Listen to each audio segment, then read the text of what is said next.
First, the Department of Energy will release another 15 million barrels from the Strategic Petroleum Reserve, extending our previously announced release through the month of December. Independent analysts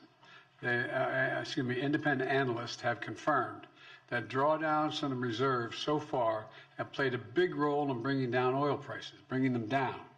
So we're going to continue to responsibly use that national asset. Right now, the Strategic Petroleum Reserve is more than half full, with about 400 million barrels of oil. That's more than enough for any emergency drawdown.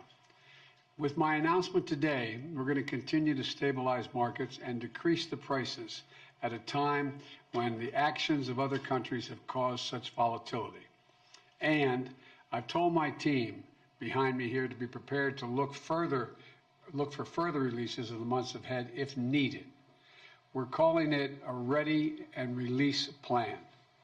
This allows us to move quickly to prevent oil price spikes and respond to international events.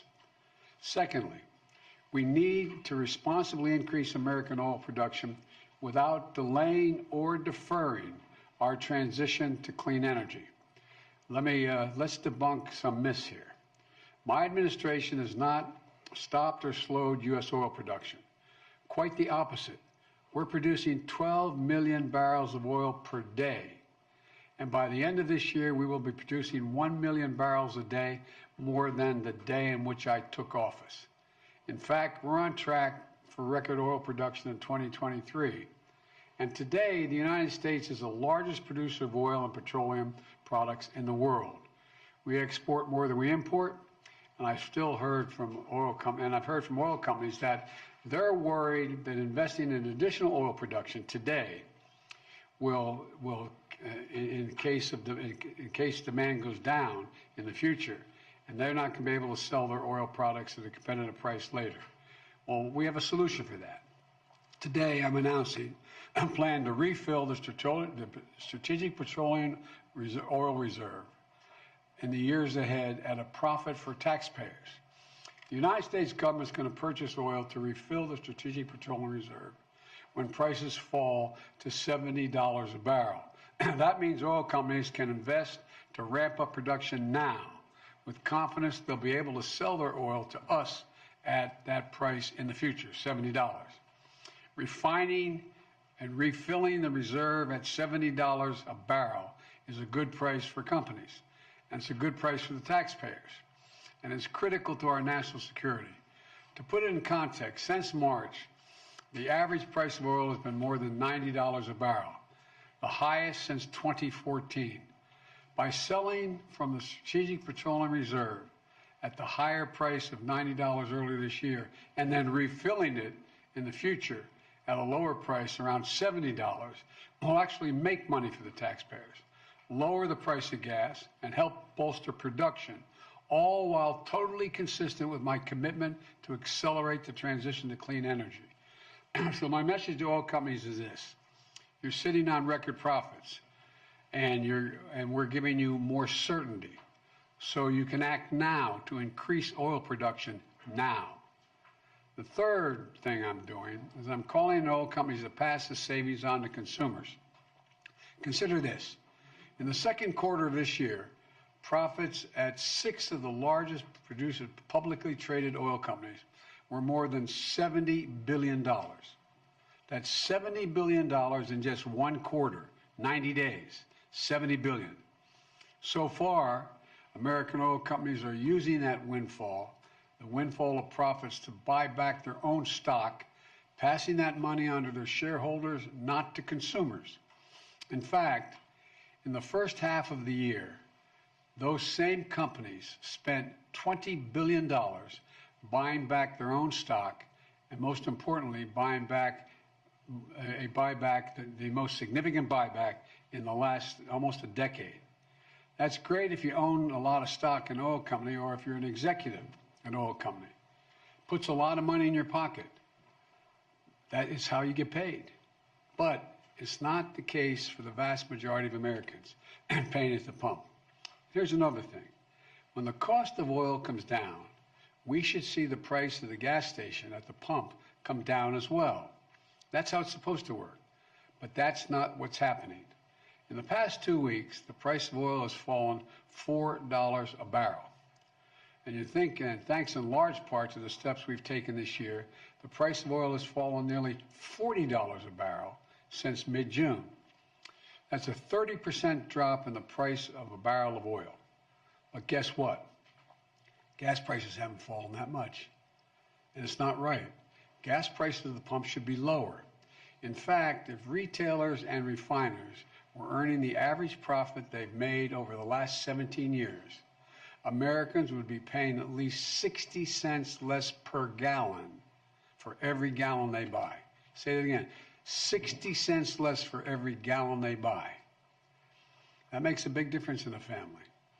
My message to the American energy companies is this: you should not be using your profits to buy back stock or for dividends. Not now, not while a war is raging.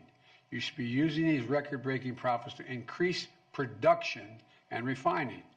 Invest in America for the American people. Bring down the price you charge at the pump to reflect what you pay for the product.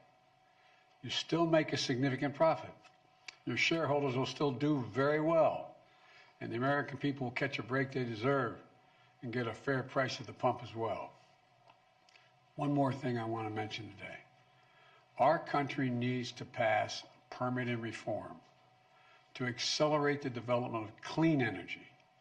Right now, the process of getting clean energy projects approved is too cumbersome and too time-consuming. So I'm asking the Congress, pass a permitting bill to speed up the approval of all kinds of energy production, from wind to solar to clean hydrogen, because we need to get this moving now, quickly, now. It would take, if we do this, it would take historic clean energy investments that I signed into law and put them into action. In fact, one independent analysis has already estimated that the $369 billion we're making in federal investment that will generate, if we just that, will generate $1.7 trillion in total public and private investments in the years ahead. You can increase oil and gas production now while still moving full speed ahead to accelerate our transition to clean energy. That way we can lower energy costs for American families, enhance our national security at a very difficult moment. Let me close with this. I know it's been a rough 4 or 5 years for the country. For a lot of families, things are still tough. The choices made by other countries are affecting the price of gas here at home. That's why I've been acting so aggressively. Without the steps we've taken over the past several months to ramp up production and lower prices and get relief to consumers, gas prices would be higher than they are today.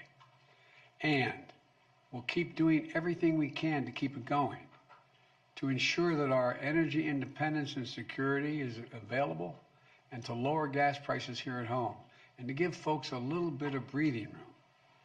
We just have to remember who we are. We're the United States of America, for God's sake. There's not a single thing we can't do when we put our minds to it. And we can strengthen our energy security now, and we can build a clean energy economy for the future at the same time. It's totally within our capacity. Totally within our capacity. Gas prices are coming down. We're going to do everything we can to make sure they continue to come down, and companies act responsibly so it's reflected at the pump. Thank you all, and may God bless you, and may God protect our troops. Thank you. Appreciate it. Mr. President, what is your response? I don't hear. Can you speak louder? What is your response to Republicans who say you are only doing this SPR release to help Democrats in the midterms? Where have they been the last 4 months? That's my response. Is it politically motivated, sir? This No, move it's not. 3 weeks before the midterms? Look, it makes sense. I've been doing this for how long now? It's not politically motivated at all. It's motivated to make sure that I continue to push on what I've been pushing on. And that is making sure there's enough oil that's being pumped by the companies so that we have the ability to be able to produce enough gas that we need here at home, oil we need here at home. And at the same time, keep moving in the direction of providing for alternative energy. That's what I've been doing. Now, the problem is these guys are asleep. I don't know where they've been. And they seem, the price at the pump should reflect what the price of a barrel of oil costs. And it's not going down consistently. Sir, do you understand that there's martial law in parts of Ukraine? What does that say to you, sir, about where his thinking is on the war in Ukraine right now? I think that Vladimir Putin finds himself in an incredibly difficult position. And what it reflects to me is it seems his only tool available to him is to brutalize individual citizens in Ukraine, Ukrainian citizens, to try to intimidate them into capitulating. They're not going to do that. Thank you. Sir, do you want to ban the export of U.S. petroleum products? Thank you, Mr. President.